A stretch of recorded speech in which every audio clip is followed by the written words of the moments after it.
Hello student, today we will start class 7th soil.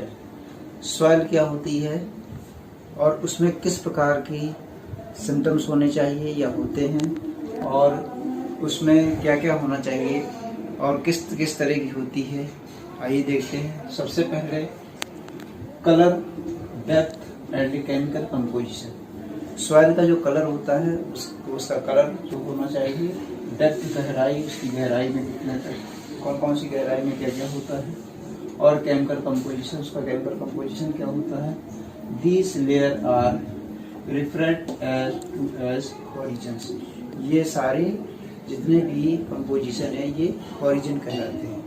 अब ये horizon विभिन्न प्रकार के होते हैं, अलग अलग होते हैं, अलग अलग स्टेप होते हैं। तो देखिए, सबसे पहले स्टेप है हॉरिजन का। हॉरिजन ए, हॉरिजन ए में यहाँ देख सकते हैं, यहाँ जिसमें पेड़ पौधे होते हैं, यहाँ कुछ ह्यूमस पाई जाती है, कुछ हल्की मिट्टी ब्लैक सॉइल पाई जाती है, कुछ मिक्सचर पाया जाता है। उसके साथ साथ soil fertile provides nutrition to growing plants. यह न्यूट्रिशन होता है प्लांट्स के लिए, फायदेमंद होता है इसमें, और इसमें इस मिट्टी में न्यूट्रिएंट्स पाए जाते हैं। This layer is generally soft, porous and can retain more water. इसमें ज़्यादा से ज़्यादा वाटर इसकी इस एरिया में रहता है और उसमें पाया जाता है, इसमें मिक्सअप होता है।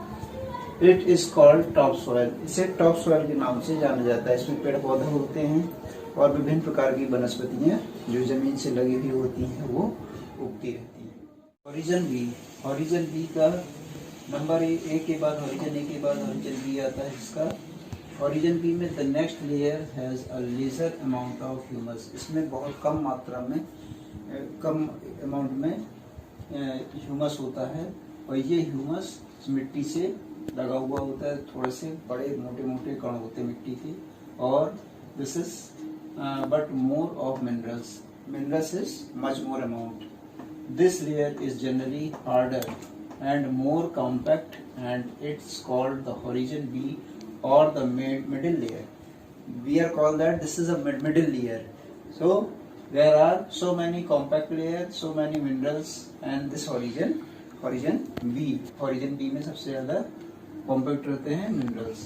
Now we are coming to horizon C. Horizon C, the third layer is horizon C, which is made up of small lumps of rocks with cracks and curves.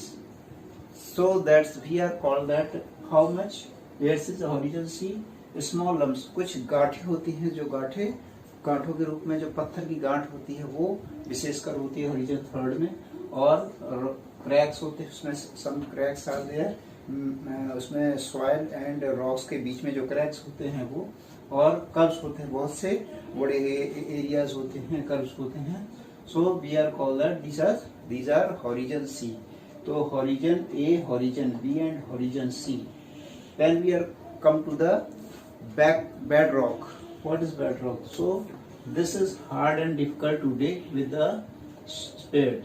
इनको किसी भी आसानी से खोदा नहीं जा सकता, क्योंकि इसमें बहुत बड़े बड़े रॉक्स होते हैं और इसमें इस रॉक्स को हम लोग जल्दी आसानी से नहीं निकाल सकते। तो ये इस प्रकार से हम लोग जो क्षितिज है यानी हॉरिजन है, हॉरिजन को हम लोग पूरी ऊपर से लेकर नीचे तक इस प्रकार के मिट्टी मिलती है हम लोगों को। इसको हम लोग इस तरह से डिफाइन कर सकते हैं। तो ये सॉइल प्रोफाइल का डायग्राम होता है, इसे हिंदी में बोलते हैं मिट्टी का पार्श्व चित्र। अब आइए आते हैं, इसी से लगा हुआ है सॉइल इरोशन। सॉइल इरोशन का मीन्स होता है मृदा अपरदन। जो पृथ्वी की टॉप सॉइल होती है वो है कैसे खराब हो जाती है, उसको सही करने के लिए हम लोग क्या क्या करना पड़ता है। तो ये देखते हैं, मृदा अपरदन, the removal of land surface by water और ice is known as erosion. जब किसी भी धरती पर पेड़ पौधे न होकर के उसमें बहुत समय तक उसमें वाटर और आइस और इस प्रकार की चीजें होती है जो कि उसमें वनस्पतियां उससे संबंधित नहीं होती हैं, तो उस चीज को हम लोग इरोशन बोलते हैं। Plant roots formally bind the soil. Plants की जो रूट होती हैं या प्लांट्स के जो जितने भी इससे कनेक्टेड हुए जो रूट्स वगैरह या और भी उससे जॉइंटेड कुछ चीज़ें होती हैं जो ज़मीन में समाई हुई होती हैं, वह मिट्टी उसको जोर से पकड़े रहती है। तो इससे इरोशन उसका जो अपरदन रहता है वो मजबूत रहता है।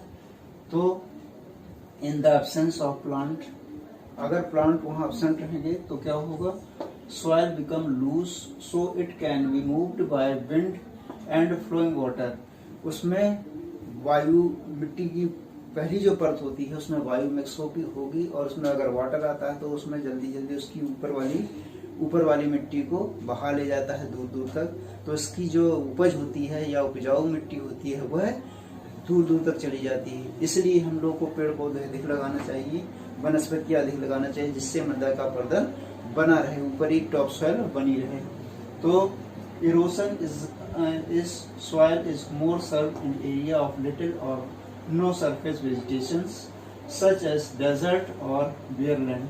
आपने देखा होगा जहाँ वनस्पतियाँ नहीं पाई जाती, आपने रेगिस्तान में देखा होगा।